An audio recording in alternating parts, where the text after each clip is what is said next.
going on YouTube? This is episode 7 of Comic Book Aficionados. Today we talk about The Walking Dead. I'm Mason AJ. It's IBM. Athena. With that, don't get me wrong. A lot of people have been watching Walking Dead. They watch the show, and it's to my surprise, a lot of people don't know that the show was based on a comic book. I mean, and we're 109 issues deep. Exactly, and it's been 109, and it's been running since 2008. It's a decade though. It's a 10-year-old comic book, and people still don't know it's a comic book. It was based on a comic book. I want it to be an official notice. Walking Dead TV show based on comic book, right there. I feel like they need a bigger commercial for that. True. They always go, 5 seconds. But in the credits, there's like sometimes, really small. or in the credits, like I'm looking If you don't catch it right then and there, you'll never see that it's based on a comic book. Okay, you know what? For the people out there who have been living under a rock and who just don't know, The Walking Dead is a 2003, it was started in 2003 by Robert Kirkman. It was a comic book, and still is an ongoing comic book. Be sure to check it out. So while there is a TV show and the comic is based on a TV show, they differ in a lot of similar but yet completely different areas. Perfect example: the book is very brutal. I mean, look around, a lot of bad things happen in the TV show. Not even brutal; it's just very depressing. I'm just gonna say, because Robert Kirkman himself said, "Hey, we had to change the show because we put the book just on TV as it was. People wouldn't watch it; it'd be too depressing." You look at it, and you couldn't keep the same elements. No, because in the show you have to have a cast. Oh, and especially for The Walking Dead, where it's like, man, you fall in love with this character, and then they just die. It's not even like, oh my gosh. Epic showdown. Yeah, he fought some kind of special super agent that was made to stop, all kinds of zombies, and Resident Evil 6 agents would come down and they die. It was like, no, you fall in love with this character, and he just happens to go into the bathroom, and there's 3 zombies just waiting for him. We waiting for that guy. But he steps in. The only good thing about the show is, they give you that little light at the tunnel to make you think, okay, there's a little hope. There's a little hope for this person. Yeah. And then it's like, oh, you're dead. But then there's a hope for another person. So it's not as bad. They give you hope in the show. There's not even hope in the comic. Oh. And then once you actually find something that seems like it's gonna be hope, and you're like, oh my gosh, we've come to a safe place. It gets destroyed. Like that perfect example in the very beginning, of the book, Rick. In case you don't know, the story is about a police officer named Rick Grimes, okay, who, very, very much like 28 Days Later, he wakes up in the hospital, he was shot in the line of duty, he doesn't quite know what's going on. In the book, it's almost like a natural disaster happened. It's kind of It looks like a tornado in the book. Yeah. In the show, you could tell they're zombies. Rick sees a half-eaten person. He's just looking around. He's very oblivious to everything that's going on in the comic book at first. But in the book, he's walking around, he's like, nurse, but in the doctor. Book, you can't even blame him for that. It's like, oh, this is a wrecked place. No, he actually has a sign though. There is a sign in the show. It's not in the comic book where you're like, okay, well, let me see if I can doors get some open. help. He walks in. He's looking like, oh man, yeah, there's got to be a doctor in here. And then all the zombies show up and they're like, surprise! And then he's like, no, I'm good. Okay. So, that's just one example of how the TV show and the book differ, and how in the book, it's a lot more serious tone. I mean, don't get me wrong, the show is very serious, but the book is it's like you're driving your car, you see a cliff, and you think, oh, I'm just going to stop, and something miraculous is going to happen. No, that car is going to go over a cliff, you're going to be in it tied up, and you're going to crash and burn. Because your mechanic forgot to put in the brakes. It wasn't even like, oh, he messed with the brakes. He just forgot to put them in, period. Whoops.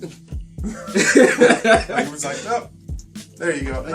But also, several characters in the book, Michonne, who's somebody else? Besides Carl, who's my favorite? Andrea, Glenn, Maggie. I mean, we pretty much got the show's cast in the book, and then a few others that if you aren't reading, maybe the show will show it, maybe the show won't show it. But it just depends on where they go. Well, the comic is very far along to the point where you don't know where the show's gonna go, because you get that feeling that the show's not gonna go in that general direction of the comic. It could have some semblances or some small points that are in the comic book and the show, but you can only guess at this point to what's gonna happen. The one thing I like, where the show is like a TV drama, you kind of like that. The books are more like a psychological thriller. And I say that because after issue 12, issue 15, the zombies kind of become more like the environment rather than the thing we have to run from. True enough, they're dangerous. You don't forget it. But people get used to it. Yeah, people just move on with their lives. Like, oh, zombie, Yeah. Hey, yes, what we were talking about. I want to get some chicken. Like, oh, man, yeah. like that. Look at that establishment over there. I think that building could have a bunch of good stuff in it. But let's get on to the fact that, you brought up a psychological thriller.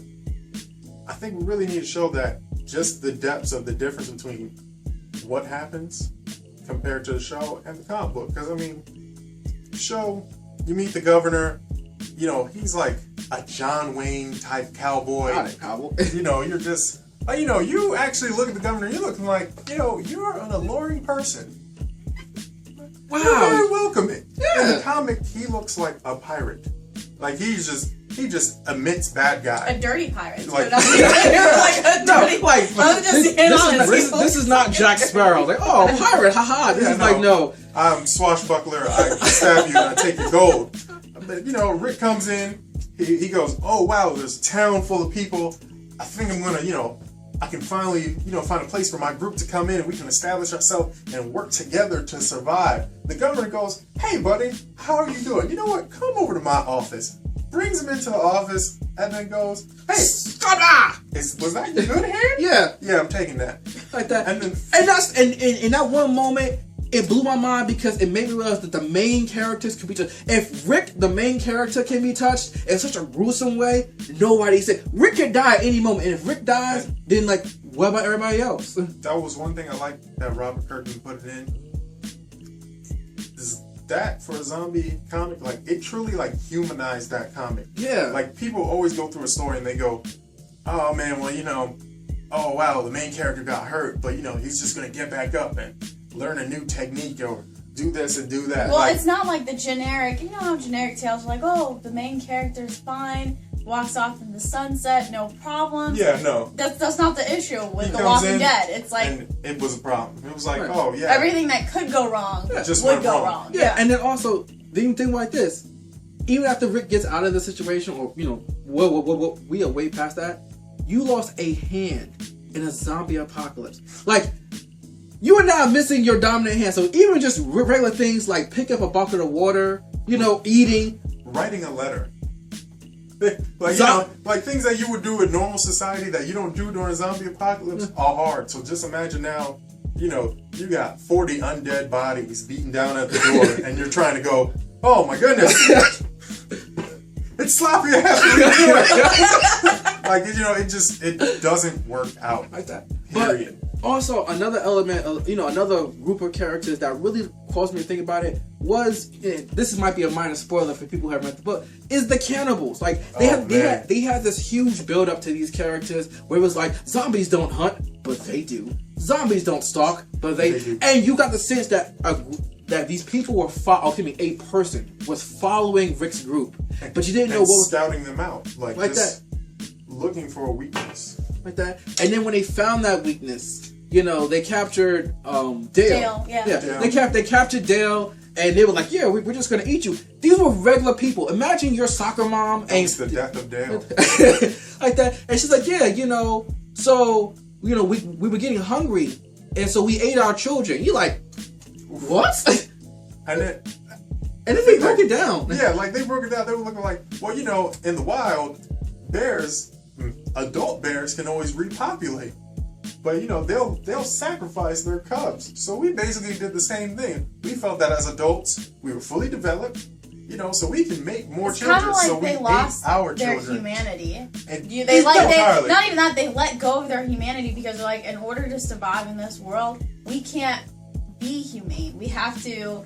That's how they felt about it. I'm not saying that's everybody, but that's how, as cannibals, that's how they felt about it. It was a twisted take on survival. Yeah, it was a very twisted take on survival. The funny thing is, they get halfway, they've eaten half of Dale's legs, and he's just sitting there laughing because he's like, I got bit by a walker, so you're eating tainted meat. Surprise! Yeah. You're all infected. Shazam, explode meat. And then Rick's group shows up, and Rick is like, so, if we was to take Dale and walk away, would you follow us? And they're like, yeah. So, would you, let us go? No.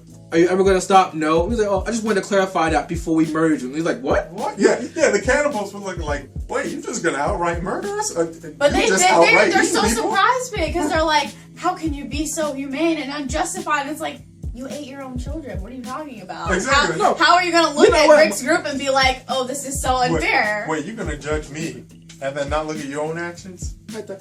So we talked about the comic book and we talked about the show. You know, Walking Dead has almost really, it's kind of become like a horde, no pun intended, like that, you know, of it's a franchise. That's what it is. Because they have the video game, which is made by Telltale Games, which won many awards and was supervised by Robert Kirkman.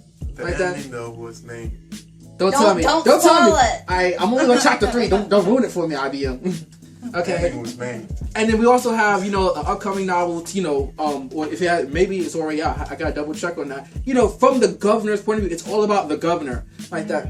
And we also have the webisodes, you know, I think Walking Dead Torn Apart and Cold Storage, which are out, seasons 1 and 2, which sync in very well with the show. Which actually gives the show 10 times more depth. Because they focus in on these small, obscure characters, or just even like not even the obscure characters, just certain events that happen parallel to the show, which then feed into the show. So it's kind of like, time, and it's just like they tie in like small objects that have to do with the show that you see in the show, and they're like, okay, well, this part was in the show, and we're showing it off, and what happened to this person, and what belonged to them, and how that person may have died, or how they escaped a certain situation. But once again, if you haven't checked out the Walking Dead comic book, it's a fantastic read on many different levels. We are currently 109 issues deep, but do not let that deter you from just starting from the beginning, because it's such a great read. You'll start on 1, and before you know it, boom, you're on issue 89. Then boom, you're on issue 100.